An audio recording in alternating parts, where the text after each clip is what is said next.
Assalamualaikum warahmatullahi wabarakatuh. Alhamdulillahilladzi wa kafa.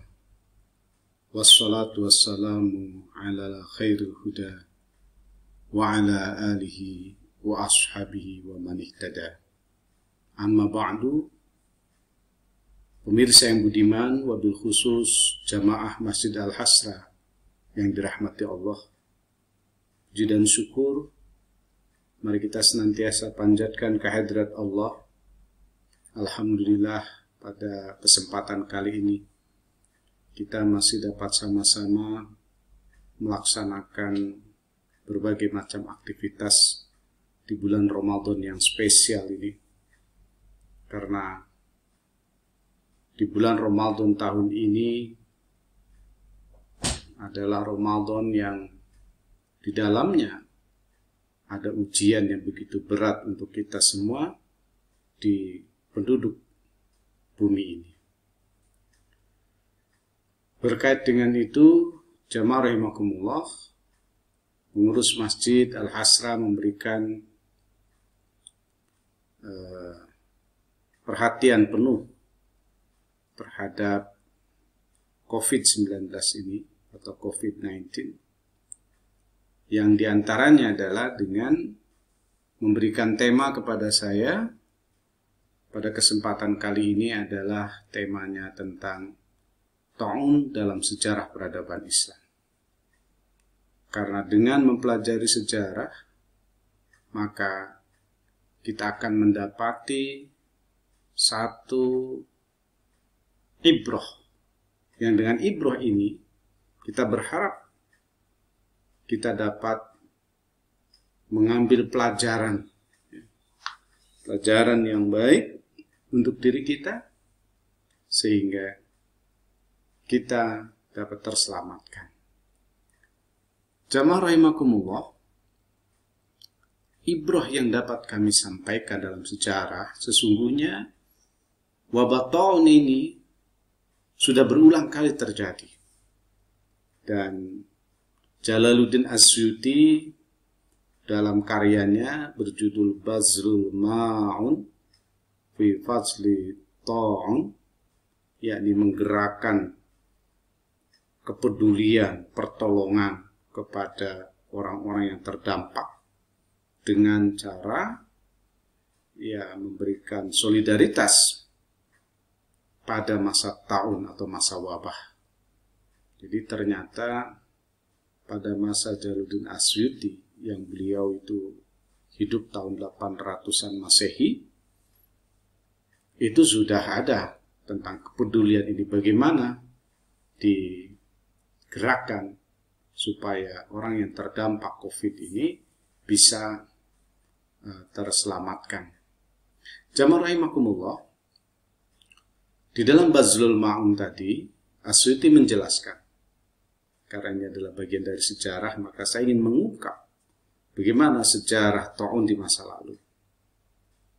Dikatakan oleh Asyuti tahun 700-an Masehi itu terjadi ta'un, wabah yang ganas, menular dan mematikan di Damaskus.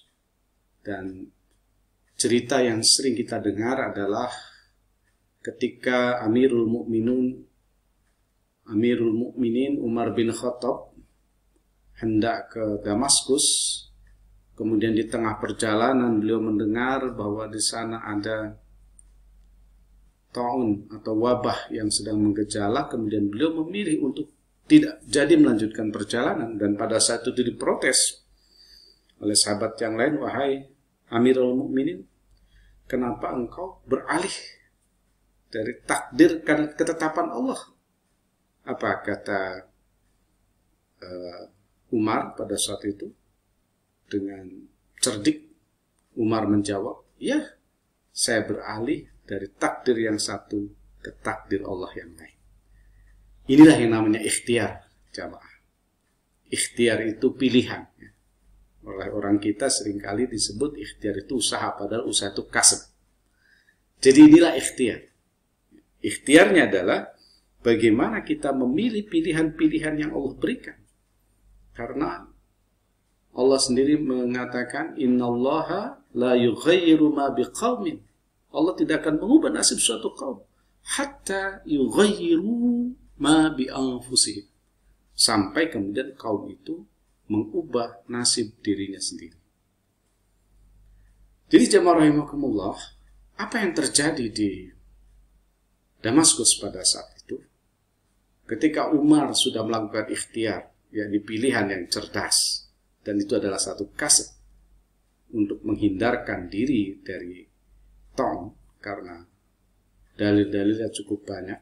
Rasul sendiri mengatakan, berlarilah kamu dari wabah seperti kamu berlari dari serangan binatang buas, dari singa, dari macan dan lain sebagainya, harimau. Kita disuruh berlari dari keberadaan Taun itu. Jadi apa yang dilakukan Umar itu adalah sesuatu yang sesuai dengan agama atau tuntunan agama.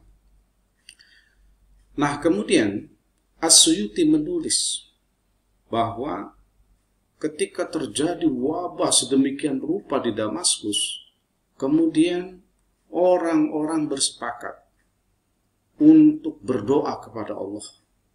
Dan mereka mendatangi lapangan, kemudian sholat berjamaah, berdoa. Tapi apa yang terjadi, kata As-Suyuti? Setelah doa itu dilakukan, ternyata jamaah rahimakumullah, bukannya wabah itu mereda, tetapi justru bertambah. Sebelum orang berkumpul bersama dalam rangka berdoa, beristighosa, yang meninggal sedikit. Tetapi setelah itu, justru yang meninggal semakin banyak. Inilah jamaah rahimakumullah, pentingnya kita as-sukut fil buyut, istilahnya begitu, berdiam diri di dalam rumah. Dan itu ternyata bagian dari jihad. Nah, kemudian belum melanjutkan. Di tahun 800-an terjadi lagi wabah Taun, mewabah sedemikian rupa, tetapi bukan di Damaskus, tetapi di Kairo. Apa yang terjadi ketika terjadi di Kairo? Pada saat itu terjadi perdebatan di antara para ulama. Jadi kalau hari ini kita melihat ada perdebatan, yang satu mengatakan kenapa kita harus takut corona, tidak takut kepada Allah. Harusnya dalam musim seperti ini, kita mendatangi masjid, kita berdoa kepada Allah. Nah, ternyata pendapat ini juga ada pada masa Jalaluddin As-Suyuti hidup, yakni tahun 800-an Masehi. Ketika wabah terjadi di Kairo, beliau menuliskan, pada saat itu ulama berbeda pendapat. Yang satu, mereka berpendapat dengan kuat bahwa kita harus beristighosah, berdoa kepada Allah, memohon kepada Allah. Tetapi satu lagi pendapat mengatakan bahwa istighosah hanya akan mendatangkan fitnah, yakni wabah yang lebih besar, karena mereka membaca sejarah, yakni tahun 700-an ketika terjadi Damaskus. Hadirin rahimakumullah, Jalaluddin As-Suyuti sendiri termasuk orang yang tidak setuju dengan istighosah itu. Tetapi karena suara ini minoritas, maka akhirnya mereka tetap menjalankan istighosah. Bahkan sebelum istighosah, sebelum sholat itu mereka berpuasa terlebih dahulu selama 3 hari. Kemudian mereka setelah puasa 3 hari mendatangi lapangan.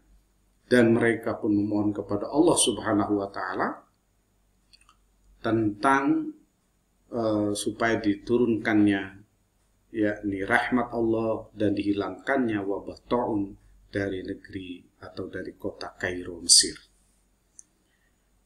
Apa yang terjadi, jemaah rahimakumullah? Ternyata ini terulang kembali. Dan inilah yang saya sering mengatakan sebagai recycle keberagamaan. Apa peristiwa yang terulangnya? Ketika mereka sudah melakukan sholat, beristighosah, bermunajat kepada Allah, akhirnya apa? Yang tadinya sehat menjadi tertular. Dan As-Suyuti menulis di situ bahwa sebelum diadakannya istighosah, yang meninggal setiap harinya hanya 40 orang. 40 orang. Tapi apa yang terjadi setelah istighosah dilakukan? Setelah istighosah dilakukan, ternyata yang meninggal setiap harinya menjadi 1000 orang bahkan lebih. Itu yang ditulis oleh Jalaluddin As-Suyuti.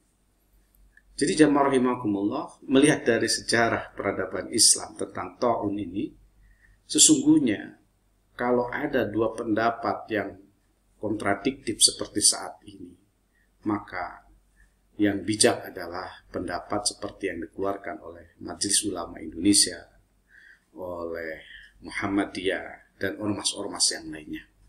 Di mana ormas-ormas tersebut menyerukan agar kita menahan diri untuk tidak sholat Jumat, tetapi menggantinya dengan sholat zuhur. Untuk tidak bersolat jamaah di masjid. Dan insya Allah apabila kita memang ahli jamaah, ahli Jumat, maka setiap Jumat, setiap sholat jamaah, kita tetap diberikan pahalanya. Jamaah rahimakumullah, kenapa demikian penting as-sukut fil buyut, berdiam di dalam rumah? Sekarang kita lihat, Masya Allah, kewalahan tenaga medis kita. APD kita kekurangan. Tenaga medis kita banyak yang sudah meninggal. Dokter, perawat. Belum lagi yang terpapar COVID. Teman saya menceritakan kepada saya yang sekarang bertugas di New York itu. Di sana, orang datang ke rumah sakit kalau masih bisa bernapas tidak ditangani. Dibiarkan begitu saja. Bukan berarti mereka tega. Tetapi karena memang sudah, tempatnya sudah tidak ada. Ventilator sudah tidak ada. Bahkan orang yang meninggal pun di New York itu katanya. Padahal kan protokolnya 4 jam setelah meninggal harus dikubur. Ini tidak bisa. Bisa sehari 2 hari mereka baru bisa dikubur. Apakah kita harus menunggu seperti ini? Jamaah rahimakumullah. Mengingat orang yang terpapar COVID ternyata menurut mantan Menkes yang suratnya sekarang viral di media sosial kepada Presiden Jokowi, 90%. 90% itu tidak menampakkan gejala-gejala COVID. Jadi, maka mari kita kembali ke kaidah, yakni dar'ul mafasid muqaddamun ala jalbil masalih. Menolak bahaya itu diutamakan daripada mendatangkan kemaslahatan. Sholat Jumat maslahat, sholat berjamaah maslahat. Tapi kalau dengan sholat Jumat dan sholat jamaah itu ada kemungkinan terpapar corona, maka lebih baik menolak mafsadatnya. Insya Allah inilah yang terbaik. Jamaah rahimakumullah, sebagai orang yang memiliki wisdom dalam kehidupan, mari kita mengambil ibrah dari sejarah ini. Terima kasih.